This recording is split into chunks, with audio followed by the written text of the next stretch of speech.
What's up, YouTube? It's your boy back at you with another video, an exciting video, peeps, to share with you here today. Behind me, we're going to be unveiling a very, very special thing here today for our good friend Wibur Smith, Tombstone. And we are here at the Van Vechten house, right here in my hometown, which is just so cool and so ironic. So I'm gonna flip this camera around and show you some of the history about this really, really cool historic landmark, if you will. Come along with me. As you can see, we're at the Derek Van Vechten house. I'm not gonna read the whole thing, but this is a little, tidbit of information of, where the site overlooks the Raritan River. It was a part of a plantation from a farmer, a respected member of the community. Derek's house served as a headquarters for Nathaniel Greene. For ever my Revolutionary War folks, if you know who he was a really, really important person in the Revolutionary War, where, of course, George Washington danced with Mrs. Greene upwards for 3 hours without sitting down. So cool. We're going to see some history in here. The fine folks at the Historical Society really did a nice job with putting out a beautiful little display. And there's our friend Wibur right there. He's quite the character. I wish I would have known this guy. They put out a really nice display of treats and, some apple cider and some donuts and some cakes and stuff before we went in. Really remarkable job in Manville with his tribute to all the famous people that we know, all the icons. And this year he approached me and he wanted to develop unveiling, I'm not going to give it away yet, of Wibur Smith here. And Wibur, as we know, and maybe some of you don't, Wibur was the longest owner of the mill. He owned it for over 70 years. And he really tried to save the mill from falling in. He did a lot of amazing things with this mill too. After the mill had its productive years, he turned it into a generating station for his own home before electricity came through the area. The stories that I could talk to you guys all day about what I shared, Wibur shared with me on this. But today we're going to have an unveiling of Glenn's item here. And that's what we had you all out here for. And I know Wilbur's watching us now, and if anybody deserves a tribute, it's definitely. Wibur also worked on the house here, doing electrical work. Marion told me that. So I'm really, and now I am. So this is really bringing it together. I think that's why Wibur had me come out here to continue his work too with everything. So without any more further ado, is how they say it, Glenn.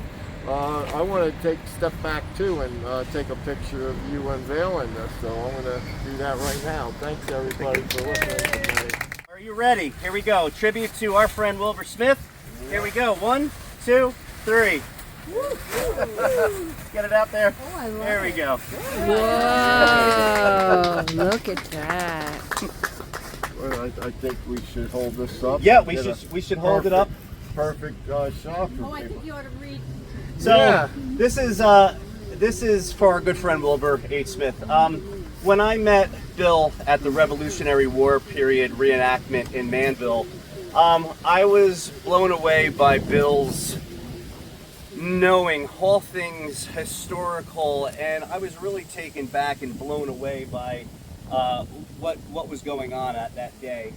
And when I came over to his table, we saw what Wibur has done over in the town, and I said, wait a minute, Bill, you're trying to tell me this is the same Wibur Smith that I go over that bridge every single day? He says, that's correct. And I'm like, wait a minute, that mill that used to stand right there, he says, this is his. And I'm like, oh my goodness, okay. And I'm like, do you mind if I did a tombstone, I said, for our beloved Roosevelt Hill Cemetery, where we pay homage to the ones that were pillars in the community, if you will. And again, if you wouldn't mind, I'd like to read this. So here lies Wibur H. Smith, October 2nd, 1890. He's an older guy. February 12th, 1984. Owner of Smith Electric for 72 years. believed in good government, safe roads, and dry basements. And if you're from Manville, you'll get what I'm talking about there. Spent half of his life trying to restore a mill, and the other half reminding people it even existed. Attended more freeholder meetings than the freeholder citizens. That's true. He was a watchdog, he was a local legend, gone, but probably still listed on the meeting agenda. Yay. Bravo.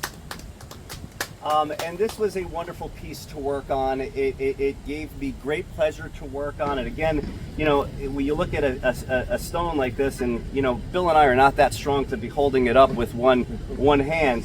This is all made by foam, some dry lock, and some what we call monster mud in the Halloween business.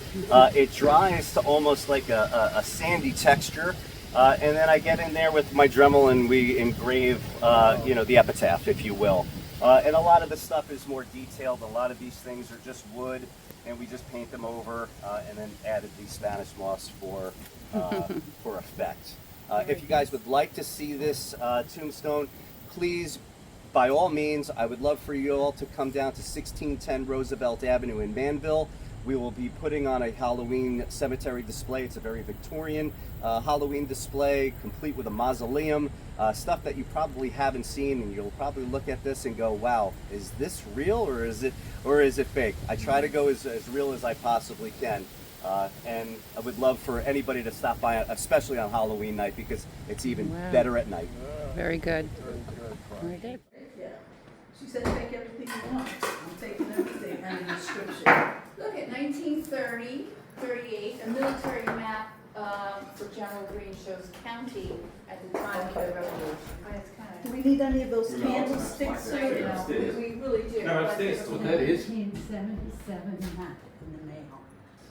Were all a part of the Van Vechten House, Somerset Historical Society, and it was a hodgepodge of things from different eras. And when we got our docent training, and along with help from our mentor, Mike, the historian, as I call you when I'm off-site. That's what they call me, I do, so it's okay. We kind of decided that we needed to make things a little more focused so that we, first of all, could deliver a message. Okay. And we were learning the message, and we weren't getting that message across with the hodgepodge. So we said, we're taking things out and we're putting things in that fit a certain theme. Now, there's more than one theme going on in this house. There's how this home is part of the Revolutionary War, with insistence by me as a donation. Nice. Very nice. So we could start off the story of what was going on at Van Vechten House and what was going on in the rest of the nation, you know, as far as the war effort. So we have the dates, 1694, when Michael Van Vechten, who came from Albany, came here and bought some land. He bought about 800 acres of land right here. We're standing on the land that he first bought. Everything from here to the Watchung Mountains. I forgot the name of the road. Steel Gap Road, or I think it's Steel Gap Road. If you're from this area, you know. So, wow. Just, wow. That's it. Cool stuff. Glad we can do that for them, and glad that we can do that for someone else. You hear me say it a lot on the channel. A lot of this is giving back. It's what you can do, what you put in, and what you like to do.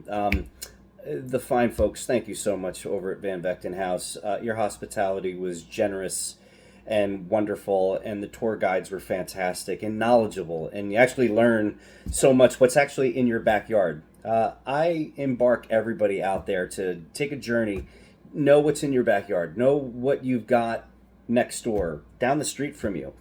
You'll be pleasantly surprised actually what kind of history you actually have in the town you live in if you just stop to smell the roses, if you will. Again, it's a wonderful thing where we're able to give something back to the community. And was so gracious, and I felt like I was gracious enough to say, you know what, and I'm like, they're in the process of rebuilding and adding certain things to the room, and I was thinking, wow, you know what, and I said, out of the 11 months of the year, wouldn't this tombstone be great if I was able to kind of donate that piece to the museum, and then steal that piece back one time a month in the month of October to display it at Roosevelt Hills. They were over the moon, and you know, if that's something that that we can pay homage to some of the people, you know, because again, that mill was very you know, important to our town of Manville. And you know, again, this Van Vechten House is a little hodgepodge of just not only Revolutionary War stuff, but a little bit of everything of what transitioned during that time period. And they have a lot of stuff, and they just would like to display that stuff. So if that's something that I could help with that, so be it. I do want to say thank you so much for Linda Young for allowing me to you know, take part in this here today. I mean, really met a lot of people. You know, Bill was gracious. Nanette was great. I mean, you know, all of these folks here at the Historical Society and the officers at the Van Vechten House really go over and beyond. And, you know, I just wanted to say thank you so much. I look forward in seeing everybody at our house on October 31st, Halloween night. It's going to be a great thing. I invited everybody out there. I invite you. So if you're watching this at home and you're not doing anything, October 31st, 1610 Roosevelt Avenue, Manville, New Jersey. We call this Roosevelt Hill Cemetery. Please come on by, show your support. It's what I love to do. And, you know, again, for all my viewers at home that are Halloweeny people just like me, man, get something like that. Get involved. Do something like this. This will really motivate you. This will get your gears going, because I'm incredibly proud of this, and rightfully so. So with that being said, y'all know what to do. Say it once, say it twice, say it 3 times. Always keep it real. See you in the next video. Take care.